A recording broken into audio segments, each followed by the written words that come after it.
দেখুন, এটা আমাদের কেন্দ্রীয় যে সংসদীয় বোর্ড রয়েছে তারা ঠিক করেন।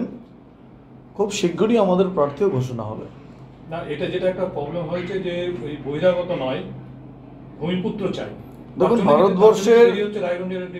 ভারতবর্ষের সব থেকে বড় রাজনৈতিক সংগঠন, ভারতবর্ষ না পৃথিবীর মধ্যে সব থেকে বড় রাজনৈতিক সংগঠন ভারতীয় জনতা পার্টি। সর্বভারতীয় ক্ষেত্রে ভারতীয় জনতা পার্টির ধারে কাছে কোনো রাজনৈতিক সংগঠন নেই। এবার সেই রাজনৈতিক সংগঠনের প্রার্থী কোথার থেকে হবে? ভারতবর্ষের গুজরাটের ব্যক্তিটিও আজকে আমার পার্টির কর্মী। যে ভারতীয় জনতা পার্টির প্রাথমিক সদস্য পদ রয়েছে যার, সেই যে কোনো ভারতবর্ষের যে কোনো প্রান্তের প্রার্থী হতে পারে।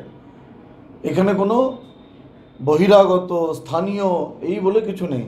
তাহলে তো দেশের প্রধানমন্ত্রী, তিনি গুজরাটের বাসিন্দা, গুজরাটে তার জন্মভূমি, তিনি বারাণসীর থেকে দাঁড়াচ্ছেন, তাহলে প্রধানমন্ত্রীও সেক্ষেত্রে এই কথা লাগু হওয়া উচিত।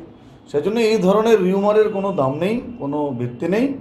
আমাদের পার্টির প্রাইমারি মেম্বারশিপ যে আছে সেই ভারতবর্ষের যে কোনো কনস্টিটিউয়েন্সি থেকে দাঁড়াতে পারে। তারপরেও এগুলো ঠিক করে আমাদের সংসদীয় যে বোর্ড রয়েছে সেই বোর্ড।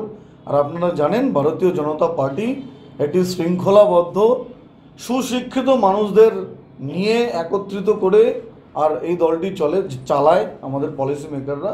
সেজন্য আমাদের পলিসি মেকাররা যারা রয়েছেন, আমাদের নেতারা যেটা নির্দিষ্ট করে দেবেন সেটা আমরা পাথেয় করে আমরা আগামী লোকসভা নির্বাচনের জন্য আমরা কোমর বেঁধে নামবো। আপনারা জানেন যে লোকসভা নির্বাচনকে কেন্দ্র করে আমাদের সমস্ত রকমের প্রস্তুতি তুঙ্গে রয়েছে। আর তার অঙ্গ হিসেবেও গতকালের মধ্যে আমাদের 7টি বিধানসভা এবং লোকসভা কেন্দ্রের যে নির্বাচনী কার্যালয়, সেই নির্বাচনী কার্যালয়গুলো উদ্বোধন হয়ে গেছে। এবং সেই নির্বাচনী কার্যালয়ে উদ্বোধনের সময় কর্মীদের উন্মাদনা, কর্মীদের উৎসাহ আপনারা লক্ষ্য করেছেন। সেজন্য কে কী বললো সেটা বিষয় রাখে না, আমাদের প্রস্তুতি তুঙ্গে রয়েছে। আমাদের প্রতীক পদ্মফুল, আমরা পদ্মফুলে ভোট দেবো, মোদিজির দিকে তাকিয়ে আমরা ভোট দেবো। প্রার্থী আমাদেরকে দল যাকে করে দেবে তাকে নিয়ে আমরা নির্বাচন প্রক্রিয়ায় লড়ব। দেশের প্রধানমন্ত্রী, ভারতীয় জনতা পার্টি ডাক দিয়েছে আমাদের সংকল্প বিকশিত ভারত।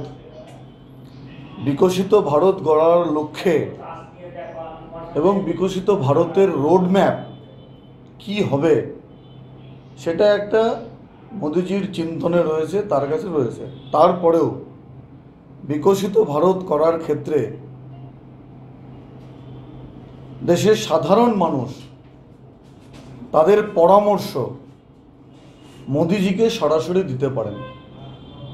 ডিজিটাল মাধ্যমে নমো অ্যাপ রয়েছে, নমো অ্যাপের মাধ্যমে নমো অ্যাপ ডাউনলোড করে মোদিজিকে সরাসরি বিকশিত ভারতের লক্ষ্যে পরামর্শ প্রদান করা।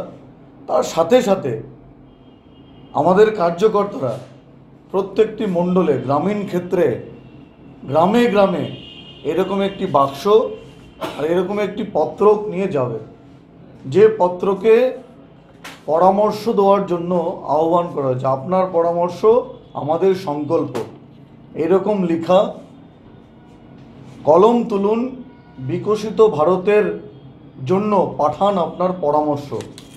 এখানে তার পরামর্শ দিয়ে তার নাম, ফোন নাম্বার, ঠিকানা এখানে উল্লেখ করলে আর সেই তার পরামর্শ আমরা প্রধানমন্ত্রীর কাছে পাঠাবো। প্রধানমন্ত্রী তার যে তন্ত্র রয়েছে তার মাধ্যমে আর এই পরামর্শগুলো একত্রিত করে আর বিকশিত ভারত গড়ার লক্ষ্যে সাধারণ মানুষের ভাবনা কি, সাধারণ মানুষ কোন ধরনের ভারত চায়, বিকশিত উন্নত ভারত, এবং সেই ভারত গড়ার ক্ষেত্রে তাদের পরামর্শ কি। যেমন প্রধানমন্ত্রী লক্ষ্যমাত্রা বেঁধেছেন দেশের অর্থনীতির ক্ষেত্রে। পৃথিবীর 3য় বৃহত্তম অর্থনীতি আগামী কয়েক বছরে পরিণত হবে ভারতবর্ষ।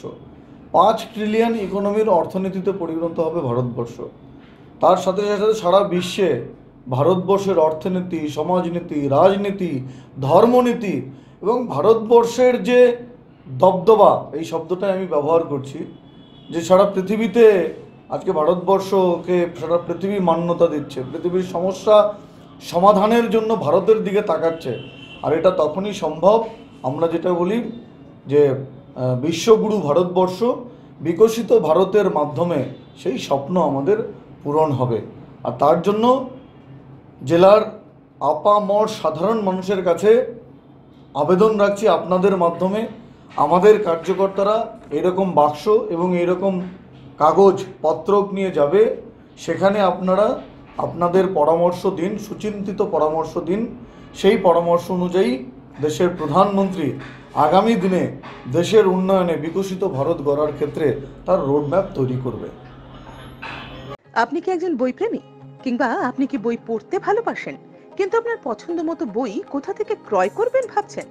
এখন আপনার এলাকায় মীরা পুস্তকালয়ে আপনি পেয়ে যাবেন সমস্ত ধরনের বই। যেমন এখানে পাবেন স্কুল কলেজের পাঠ্যপুস্তক, বিভিন্ন চাকরির পরীক্ষার বই, এছাড়া ধর্মগ্রন্থ, শিক্ষামূলক সামগ্রী, অফিস স্টেশনারি, ড্রয়িং সামগ্রী এবং খেলাধুলার সরঞ্জাম মীরা পুস্তকালয় থেকে ক্রয় করতে পারবেন। তাহলে আজই যোগাযোগ করুন আমাদের ঠিকানায়, সুকান্ত মোড়, কালিয়াগঞ্জ, উত্তর দিনাজপুর। যোগাযোগের জন্য নম্বর 8945933128।